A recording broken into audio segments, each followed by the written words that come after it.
Thanks for watching. Don't forget to subscribe to Mufti Tariq Masood, famous scholar.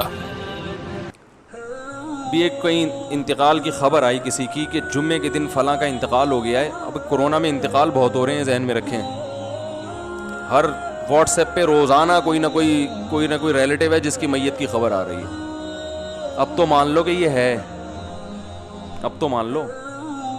अब भी बहुत से लोग कह रहे हैं कुछ भी नहीं है, ड्रामेबाजी है, पैनिक फैलाया जा रहा है, खौफ फैलाया जा रहा है। ओ भाई, मर रहे हैं लोग, मर रहे हैं।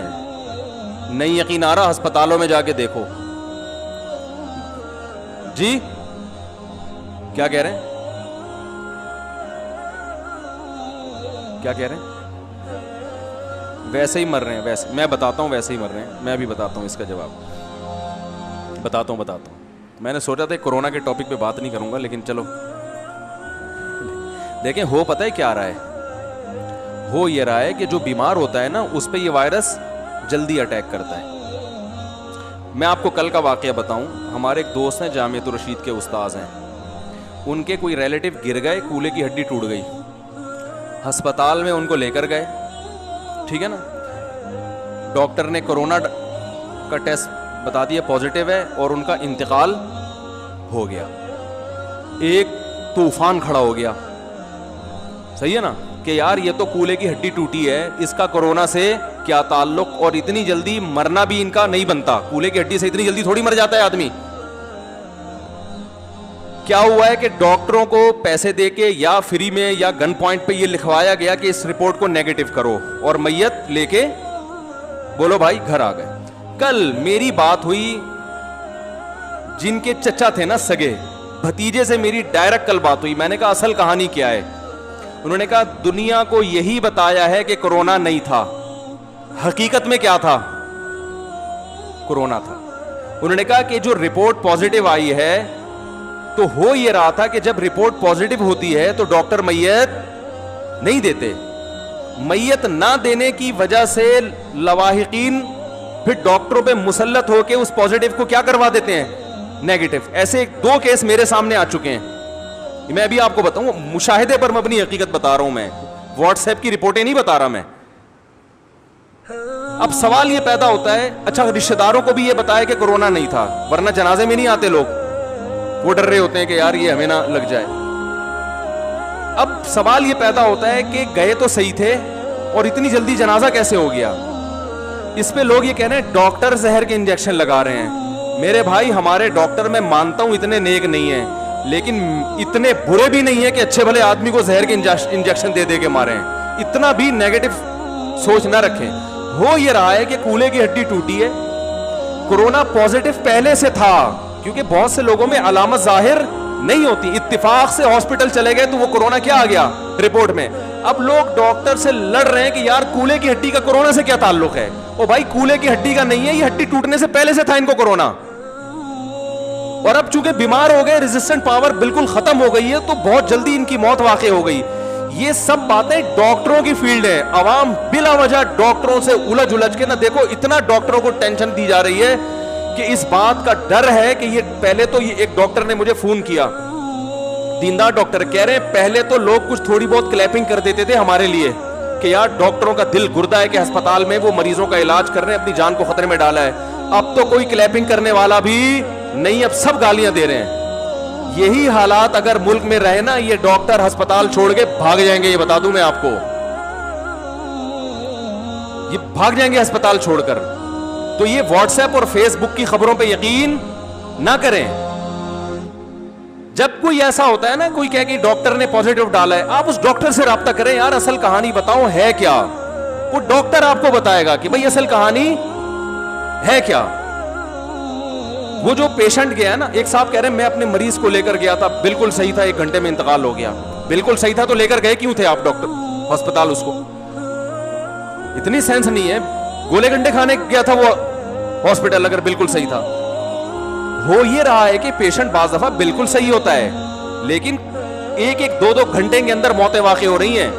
हमारे बाज रिलेटिव ऐसे हैं जिन्होंने वीडियो बयान रिकॉर्ड करवाया कि मुझे कोरोना है और आप लोग एहतियात करें, अब मैं अल्हम्दुलिल्लाह ठीक हो गया। 2 घंटे में उनकी डेथ वाकई हो, इंतकाल हो गया। अब इस किस्म की बातें करो तो लोग कहते हैं पैनिक फैला रहे हैं, डरा रहे हैं लोगों को, खौफ फैला रहे हैं।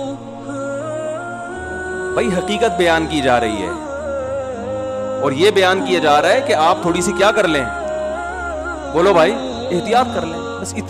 अब इसके लिए थोड़ा सा डराना तो जरूरी है ना, बगैर डराए थोड़ी कोई एहतियात करेगा। अब मैं कहूं कुछ भी नहीं है भाई, मर जाएंगे ना, यही होगा ना, मर जाएंगे, क्या हो गया, जनाजा नहीं मिलेगा ना, कोई बात नहीं, वो भी मुसलमान है, अस्पताल में ईदी सेंटर वाले भी मुसलमान, गुस्ल कफन देके दफना देंगे, कब्र पे जाके फातिहा पढ़ लेना, क्या होगा, यही होगा ना। तो आप डरेंगे तो बिल्कुल भी नहीं, आप कहेंगे यार मर जाएंगे ज्यादा ज्यादा, लेकिन जितनों ने मरना है, मरने वालों की तादाद उससे 10 गुना बोलो भाई बढ़ जाए, क्योंकि फिर आप झपियां पा पा के एक दूसरे से मिलेंगे, जैसे कि ईद के दिन मिले हैं।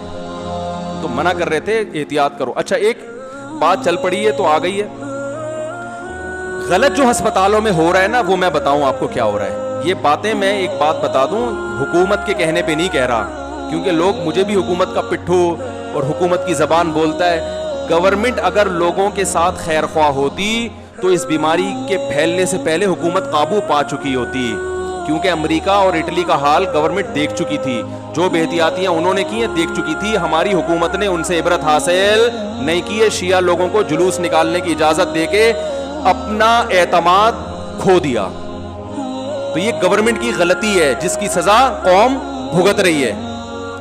तो इसलिए हम गवर्नमेंट की जबान नहीं बोल रहे, हम डॉक्टरों की जबान बोल रहे हैं, वो डॉक्टर जो एक्सपर्ट हैं। मैंने इसमें इतना कुछ सीखा है, मैं आपको क्या बताऊं, क्योंकि जब कोई चीज में इंसान मुब्तला होता है ना, फिर तहकीक भी करता है। याद रखो, बहुत से लोग जिनके नाम के आगे डॉक्टर लगा होता है, वो मेडिकल डॉक्टर, एमबीबीएस डॉक्टर होते नहीं है। जो माहिर गिजाइयात होते हैं, इनमें अक्सर डॉक्टर नहीं होते।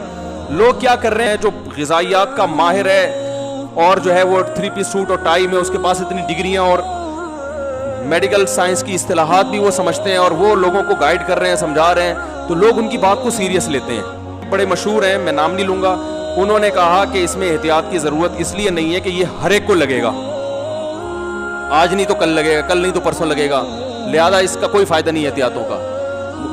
जब एक्सपर्ट डॉक्टर से इस बारे में पूछा गया, वो कहते हैं बिल्कुल गलत कह रहे हैं, जिन मुल्कों ने एहतियात की है उन्होंने काबू पा लिया है। चाइना जहां से शुरू हुआ था वहां काफी हद तक कंट्रोल में है, जो गढ़ था इसका। इटली में कुछ कंट्रोल हो गया एहतियात की वजह से। तो एक आदमी मशवरा दे रहे हैं कि एहतियात ना करो, सारी दुनिया के बड़े बड़े ममालिक एहतियात करवा रहे हैं, डॉक्टर्स एक तरफ हैं, आप उन लाखों डॉक्टरों को छोड़कर एक आदमी की बात मान रहे हो, तो इसका मतलब फॉल्ट कहां है, आपके अंदर फॉल्ट है। तो अभी वो देखो ना कैसे कैसे नुस्खे, अदरक का कहवा पी लें, जैतून के कतरे टपका लें, और सना मक्खी, उसके कितने फजाइल चले थे अभी, उसके वजह से क्या नुकसान हुआ, लोगों को जुलाब लगे, मोशन लगे, वो गर्म होती है, मोशन से आदमी की वैसे भी इम्यून सिस्टम क्या हो जाता है, डाउन हो जाता है, जिनको नहीं भी होना था उनको भी अटैक हुआ है। तो ये जो टोटके आ रहे हैं ना, एक साहब ने कहा कि ब्लड लेके दूसरे में ठोक दिया जाए, इलाज दरियाफ्त हो गया।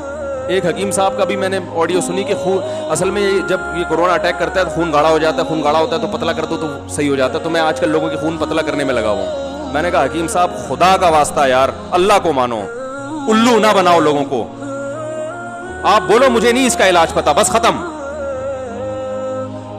तो बहुत तबीयत से, और ये सिर्फ पाकिस्तान में हो रहा है, गोरों में हो रहा है थोड़े पैमाने पर, गोरों में भी ऐसे कुछ सरफिरे होते हैं, पूरी कौम एक तरफ, वो अपनी कंपनी मशहूर, अपने यूट्यूब चैनल को ग्रो करने के लिए उठ के एक बयान दाग देगा, और कोई इंग्लिश की किताबें, नॉवेल वगैरह पाकिस्तानी, वो क्या पता ये क्या है ठीक है ना, कुछ इंग्लिश की किताबें सामने रख दी और कहा कि ये सब ड्रामा है, टोपी ड्रामा है, कुछ भी नहीं है। तो लोग कहते हैं अंग्रेज इंग्लिश में बयान कर रहा है।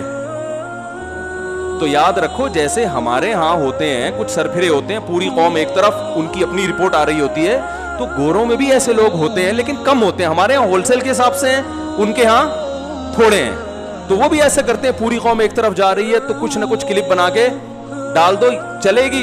देखो, चलती वो चीज है जो कौम से हट करो, वही बातें जो सब कर रहे हैं अगर वो करें। देखो, मैंने क्लिप रिकॉर्ड करवाया था, कुत्ता हलाल, एक आदमी ने कहा ना, दावा किया था ना कुत्ता हलाल है, एक आदमी ने फतवा दिया कि कुत्ता हलाल है। लोगों ने कहा ये कैसे हो गया, उसने कहा मेरे पास दलाइल है भाई। यार आज तक सुनते आए हैं कुत्ता हराम है, कह रहे ये सब 2 नंबर मौलवी हैं जो कुत्ते को हराम कहते हैं। असल में सबकी दुकानें चल रही हैं ना, तो मैं फक्की लेकर आ जाऊं, फक्की। तो लोगों ने कहा दलाइल दो, उसने कहा ऐसे नहीं, मुनाजरा करूंगा खुलेआम, सारी दुनिया देखेगी, उसमें साबित करूंगा कि कुत्ता क्या है, हलाल है। अब जनाब उसका चैलेंज कोई कबूल ही नहीं कर रहा। जो मुफ्तियाने कराम में बोले हम इसको लिफ्ट क्यों कराएं, ये क्या है, ये पहले ये तो साबित करे कि ये भी कोई बहुत बड़ी फिल्म है, कोई फंटर है। लेकिन उसने कहा देखो मेरा चैलेंज इसलिए कबूल नहीं हो रहा कि इनके पास दलाइल नहीं। बेल आखिर वो लोगों ने उलमा को मजबूर किया, हजरत कुछ तो मुनाजरा करें। उसने कहा मुनाजरा 4 आदमियों में नहीं होगा, खुलेआम। अब वो खबर फैलती फैलती फैलती बड़ा स्टेज लगा, लाखों लोग जमा हो गए, इधर बड़े बड़े पगड़ियां पहन के उलमा आ गए, ये जनाब एक तरफ, बड़ा नाम फैल गया जी इसका। इसने कहा भाई बात ये है कि कुत्ता तो हराम था, हराम ही है, मुझे दुनिया में कोई जानता ही नहीं था। अब कम से कम जहां भी जाऊंगा लोग सलाम करेंगे, अच्छा वही है। तो मशहूर होने का एक तरीका ये होता है कि पूरी कौम जिस तरफ जा रही है ना, आप एक शोशा छोड़ दें और पतली गली से निकल लें। याद रखो हमने तजर्बों से एक बात सीखी है, जो जिस फील्ड का नहीं है ना उसको उसमें टांग अड़ाने मत दो। देखो उलमाए किराम में कुछ उलमा ऐसे होते हैं जो मदरसों से फारिग हुए इल्म हासिल करने के बाद, उसके बाद फिर वो इल्म को ओढ़ना बिछोना नहीं बनाते, बल्कि वो वाज़ो नसीहत में लग गए या तबलीग में जिंदगी लगा दी उन्होंने। दर्स व तदरीस से उनका वास्ता कम रहता है।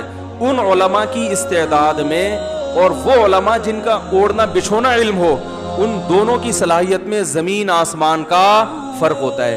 हजरत मुफ्ती तकी उस्मानी साहब जो इतने बड़े अल्लामे हैं, वजह उसकी ये है कि जब वो आलिम बने तो उसके बाद से अब तक पूरी जिंदगी उनका काम ही क्या है, फतवा, तहकीक, दर्स, तदरीस, तफसीर, सही है ना। तो मदरसे से ही मुंसलिक हैं वो। आप मुझे बताओ एक डॉक्टर एमबीबीएस करके वो आ जाए और गोला गंडा बेचना शुरू कर दे, तो आप उसकी डिग्री से मुतासिर होगे? है भाई? आप जाओगे 10 साल के बाद उससे इलाज कराने, वो कहेगा यार मैंने एमबीबीएस किया हुआ, देखो प्रॉपर डॉक्टर हूं मैं, और हाउस जॉब भी 2 साल की 1 साल की कर चुका हूं मैं। आप बोलोगे भाई आपने किया है, लेकिन उसके बाद आप इसके अलावा दुनिया का हर काम कर रहे हैं। एक्सपर्ट डॉक्टर उसको नहीं कहते जिसने एमबीबीएस कर लिया है, करने के बाद वो अपने शोबे में उसने एक जिंदगी खपाई हो। फिर हर डॉक्टर को हर फील्ड में मालूमात नहीं होती। हमारे एक उस्ताद हैं, उनको ब्लड प्रेशर की बीमारी है। मुझे कल उन्हें अपना वाकया सुनाया कि मैंने एक बहुत एक्सपर्ट डॉक्टर थे, उनको मैंने फ़ोन किया कि ब्लड प्रेशर में ये दवा खाना मुनासिब है, ये खाना। तो उन्होंने कहा देखें मेरी फील्ड ब्लड प्रेशर नहीं है, मैं चाइल्ड स्पेशलिस्ट हूँ, तो आप ये किसी उस डॉक्टर से पूछे जिसकी फील्ड क्या है। कहते हैं मुझे अच्छा लगा कि देखो ये पढ़ा लिखा होने की अलामत है। हमारे यहाँ जिसकी जो फील्ड नहीं है ना, सबसे ज्यादा एक्सपर्ट वो उसी में होगा। खून पतला करके कोरोना का क्या कर रहा है? अदरक के कहवे पिला पिला के, नींबू चटा चटा के क्या हो रहा है? अगर ये इतना आसान होता मेरे भाई, तो ये पागल है। ये सारी दुनिया जो है लॉकडाउन की वजह से अरबों खरबों रुपए की मालियत का बेड़ा गर्क हो गया, जहाज फजाई कंपनियों का, लाखों लोग बेरोजगार हो गए। इनके लिए अदरक और नींबू का इतना मुश्किल काम थोड़ी है ये। तो इसलिए भाई अगर एक्सपर्ट डॉक्टर तक आपकी रसाई है तो ठीक है, नहीं तो चुप करके बैठ जाओ आराम। जैसे सारी दुनिया चल रही है ना, ऐसे चलो।